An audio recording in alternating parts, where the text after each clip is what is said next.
Guys, I do recommend this JRPG a lot, but there's one thing you should know. A lot of people already know this, but I think you should know that there's a massive, ridiculous difficulty spike in Chapter 12. There's a lot of chapters, this is a long game, and it's an open world game. Yeah, this is one of those games where you'll probably be putting hundreds of hours, I only put 41 because I stuck with the main story, but I did a lot of side quests. This is one of those games where if you run into a scene accidentally, you automatically watch that scene. And sometimes you're like convinced, the game convinces you to make the side quest, to do it, and you end up doing it. So I did a lot of side quests. I know that's really surprising because I usually stay away from side quests on my first playthroughs of JRPGs. But for some reason, this game was so good that I decided to do a lot of side stuff. And why am I bringing this up? Because you kinda do need to do some side quests in order to get more experience. There's you get this side quest, this big side quest about help people in trouble being bullied or threatened by other enemies, by bad people, and you need to beat the crap out of them, and you get a lot of money and experience. Not a lot of experience, but you get a lot of money for that. Because the economy system in this game is garbage, everything is crazy expensive. Every single weapon, every single accessory, stupidly expensive, so you need a lot of money in this game. You need to be filthy rich in this game by the time you reach Chapter 12. In Chapter 12, you'll be most of you will be level 30 something, and you'll get to a boss fight that I'm not gonna spoil.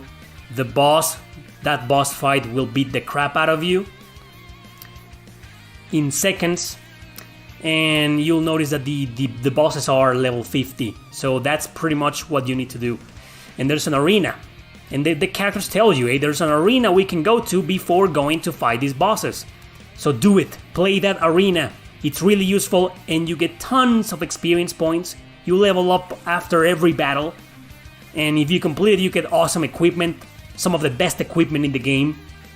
And what I did was, my characters when I started in the arena were like level 33 or 32, some of them were level 32. So after finishing the arena a few times, I finished the whole arena. I think it's 30 floors I think. Each floor has only one fight, you don't need to explore anything. So once that happened, I beat the whole arena, and I started grinding on the last floors of the arena for a bit. So in like 4 hours, 3 to 4 hours, I was rich, filthy rich, millions of yen in currency, and I have some of the best equipment in the game, and I was over leveled. I was like level 52, and when I got to that boss fight, it just made things way easier. That boss fight, even being over leveled, the boss fight was still pretty challenging, but I managed. It wasn't that challenging anymore. It wasn't that troublesome, so I made it through. And I want to talk about this because I know difficulty spikes like this turn off a lot of people. Hell, they turn me off. I don't know if you guys remember my rant on Shining Resonance Refrain. I got into a part where you needed to fight 3 hard battles in a row with only 2 characters, and I had those 2 characters severely underleveled, and it was just a pain in the ass, and I rage quit in the game. I was like, fuck this game, That could have happened to me with Yakuza Like a Dragon, had I not been warned by a friend of mine, and had I not read online that the game was infamous for that difficulty spike. It is a nasty spike. This is an amazing game, and I loved it, and I strongly recommend it, but that's bullshit. You don't do that to the player.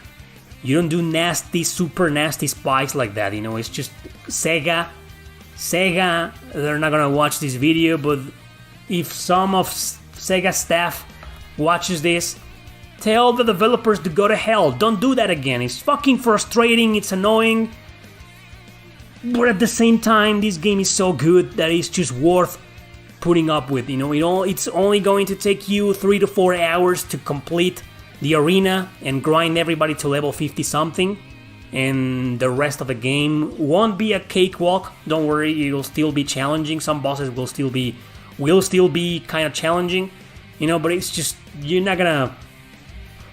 will encounter no spikes until the final boss. The final boss is bullshit, but it's the final boss.